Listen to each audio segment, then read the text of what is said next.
हसणं होईल सोपं, जीवन होईल खास। पलूस आणि परिसरातील नागरिकांच्या आता दाताच्या उपचारासाठी सांगली, कोल्हापूर, पुणे, मुंबईची धावपळ थांबणार।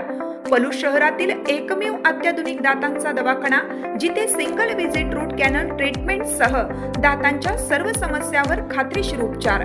डॉक्टर प्रणव सचिन सुतार यांचे smile studio multi speciality dental clinic, Bhosale plaza, new ST stand समोर, पलूस।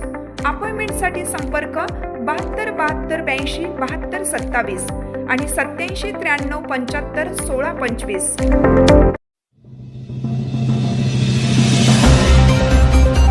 आमनापूर येथे शॉर्ट सर्किटमुळे उसाला भीषण आग, शेतकऱ्यांचे मोठे नुकसान।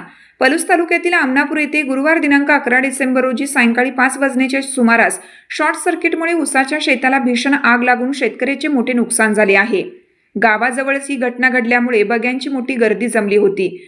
घटनास्थळावरून मिळालेल्या माहितीनुसार घटनास्थळापासून काही अंतरावरील शेतातून गेलेल्या विजेच्या तारेवर पक्षी बसल्याने 2 तारा एकमेकांना चिकटून शॉर्ट सर्किट झाले आणि त्यामुळे सदर शेतातून गेलेल्या तारातून स्पार्किंग झाले। त्यामुळे वाळलेल्या पाल्याने त्वरित पेट घेतला। यामुळे आगीने बघता बघता रौद्र रूप धारण केलं। या भीषण आगीत मंगल मारुती राडे यांचा संयुक्त गट नंबर 1008 मधील 2.25 एकर ऊस, तसेच सुनील लक्ष्मण पाटील यांचा गट नंबर 1009 मधील 1.5 एकर ऊस क्षेत्र असे एकूण 3.25 एकर ऊस क्षेत्र जळून खाक झाले।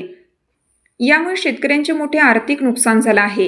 ही आग गावालगत असल्याने स्थानिक तरुणांनी तात्काळ एकत्रित येत आग विझवण्यास सुरुवात केली। तोपर्यंत आग मोठ्या प्रमाणात पसरली असली तरी तरुणांनी केलेल्या प्रयत्नांमुळे ती नियंत्रणात आणण्यात यश आलं।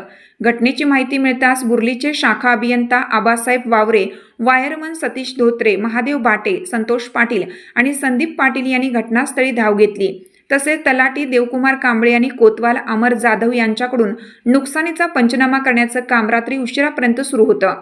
या घटनेमुळे झालेल्या नुकसानीपोटी महावितरणकडून तातडीने मदत मिळावी अशी मागणी शेतकरी तसेच आमनापूर ग्रामस्थ करत आहेत।